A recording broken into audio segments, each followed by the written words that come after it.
అందించాలని. అదే జగన్మోహన్ రెడ్డి 2018లో ఆయన ప్రభుత్వంలోకి వచ్చినాక తర్వాత ఆయన ఆరోగ్యశ్రీని 25 లక్షలకు పెంచిండు. దాంట్లో క్యాన్సర్ కూడా ఇంక్లూడ్ చేశాను. దగ్గర దగ్గర 2000 ప్రొసీజర్స్ దాంట్లో ఇంక్లూడ్ అయినాయి.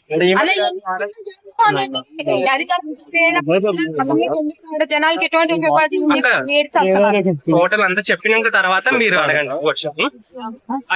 అయిపోయిన తర్వాత ఇప్పుడు చంద్రబాబు నాయుడు 3000 కోట్లు బకాయిలు పెట్టేశారు. ప్రైవేట్ హాస్పిటల్స్ అన్ని ఆరోగ్యశ్రీ ఆపేస్తున్నామని చెప్తున్నారు.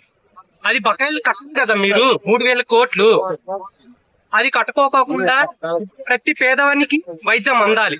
అదే మధ్య తరగతుడు ఇప్పుడు యాక్సిడెంట్ అయింది, 5 లక్షలు ఖర్చు అవుతుంది, 5 లక్షలు పెట్టగలరా? అతను పెట్టలేడు. మీరు అది ఎంతో గొప్పగా ఆ రోజు వైఎస్ రాజశేఖర రెడ్డి గారు అది ఆరోగ్యశ్రీ పెట్టారు. అది ఆపేసినారు. ఎందుకు ఆపేశారు? మీరు జగన్మోహన్ రెడ్డిలో 5 సంవత్సరం పరిపాలన చేసిండ దాంట్లో రోడ్లు వేయలేదు అని అతన్ని బాగా కించపరిచిండు. అప్పుడు కనకదుర్గ ఫ్లైఓవర్ ఎవరు వేసింది? జగన్మోహన్ రెడ్డి కాదా? శ్రీనివాస్ సేతు కట్టించింది ఎవరు? జగన్మోహన్ రెడ్డి కాదా? అనంతపూర్ క్లాక్ టవర్ 4 ఫ్లైఓవర్ కట్టించింది ఎవరు? జగన్మోహన్ రెడ్డి కాదా? అది గొప్ప కదా. 17 మెడికల్ కాలేజీలు అండి తెచ్చిండేది. 4 పూర్తి చేసి అడ్మిషన్స్ కూడా జరిగినాయి. అది మీరు ప్రభుత్వంలో మంచి చేసిండేది కాదా? అభివృద్ధి కాదా? అది అమ్మ ఒడి, వసతి దీవెన, విద్యాకానుక, నాడు నేడు స్కూల్స్ మార్చిండు, గ్రామ వాలంటీర్లు తెచ్చిండ్రు, గ్రామ సచివాలయాలు 1,00,000 ఉద్యోగాలు ఇచ్చిండేదండి. అది మాట్లాడు మీరు. వాలంటీర్ కి 10,000 ఇస్తా అన్నారు. వాలంటీర్లు అన్నా ఇస్తామన్నారు లేదు, అది కూడా లేకోకుండా చేసేసిండ్రు. ప్రతి 50 కుటుంబాలకు ఒక వాలంటీర్, 1,00,000 ఉద్యోగాలు, ఆర్బీకేలు. ఎట్లా ఉంది వాలంటీర్ ఉన్నప్పుడు ఎలా ఉంది, ఇప్పుడు ఎలా అన్న?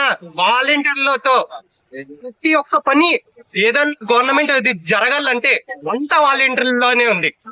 ఈ రోజు చూడాలి ఎంత పరిస్థితి, ఎంత దారుణం అన్న. విలేజ్ క్లినిక్లు కట్టించిండు, ఆర్బీకేలు. మాకు రైతుకు ఈ రోజు చూస్తే ఏ పంటకి లేదు గిట్టుబాటు ధర. వరి గాని, మొక్కజొన్న గాని, పత్తి గాని, మెరుగులు గాని, శనుగులు గాని ఏ ఒక్క పంటకి లేదన్న గిట్టుబాటు.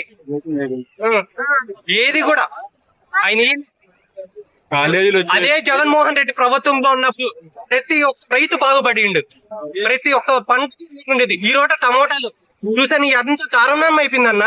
ఆ రోజు మామిడికాయలు రోడ్డు మీద వారేసారన్న. అది అవసరం లే, ఇదికి రైతు కష్టాలు అవసరం లే. జగన్మోహన్ రెడ్డి గారు డీబీటీ ప్రకారం బటన్స్ అన్న చెప్తాను అన్న. రైతు భరోసా 15,000 ప్రతి ఒక్క రైతుకి అకౌంట్ లోకి వేసిండు. ఈ రోజు చూస్తే 5,000 వేస్తాడు. 15,000 అన్న వేసిండేది. అమ్మ ఒడి, వసతి దీవెన, విద్యాదానుక ఇచ్చిండు. 17 మెడికల్ కాలేజీలు కట్టించిండు. ఉద్యాన ప్రాజెక్ట్ ఎవరన్నా కట్టించింది? ఎవరు కట్టించినా చెప్పండి. ఉద్యాన ప్రాజెక్ట్ రీసెర్చ్ అక్కడే పెట్టించిండు. ఇన్ని చేసిన అతన్ని కించపుచ్చి మాట్లాడతారు. అభివృద్ధి చేస్తా, మీరు అభివృద్ధిని కాపాడండి. మొన్న మావిగను గురించి చెప్పాడు అన్న. మచిలీపట్నం, విజయవాడ, గుంటూరు ఆ పరిస్థితి ప్రాంతాల్లో రాజధాని వస్తే అభివృద్ధి బాగవుతుంది. మీరు అమరావతిలో పెడితే అది నీళ్ళెత్తుకుంటే సరిపోతుంది. ఎప్పుడన్నా బిల్డింగ్లు కట్టేది? ప్రతి సంవత్సరం 3 లక్షల కోట్ల బడ్జెట్ వస్తుంది. 3 లక్షల కోట్ల బడ్జెట్ లో 1 కోటి జీతాలకు పోనీలే. గవర్నమెంట్ జీతాలు కానీ, గవర్నమెంట్ ఎంప్లాయీస్ కానీ అంతా పని 1 కోటి లక్షలు ఏం చేస్తున్నారు? అప్పులు చేస్తున్నారు. ఇంకా పెంచండి రండి. ఆ రోజు జగన్మోహన్ రెడ్డి అన్న ఉన్నప్పుడు ఎంత అభివృద్ధి చెందిందో తెలిసిన. ఫిష్ ఎక్స్పోర్ట్స్ గాని, ప్రాన్స్ గాని, మిర్చి గాని మన స్టేట్ నుంచి ఎంత ఎక్స్పోర్ట్ జరిగింది, ఎంత జీడిపి పెరిగింది. ఎవరికి అంత అభివృద్ధి అయితే ఎందుకు ఓడగట్టారు?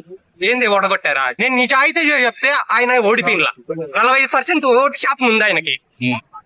ఓడిపోవడం అయితే జరిగింది కదా, ముఖ్యమంత్రి అయితే కాలేదు. ఆయన 5 సంవత్సరాలు ఏం చేశారు చెప్తున్నాను అన్న. ఇంకో 2 సంవత్సరాలు కరోనాలో వెళ్ళిపోయింది అన్న. కరోనా ఏపీ టాప్ వ్యాక్సినేషన్లు ఇచ్చింది, టాప్ ఏపీ. ఎంత ఆయన చేసిన దాంట్లో కనీసం 20% చేయమనన్న చాలు, ఎక్కువ వద్దు.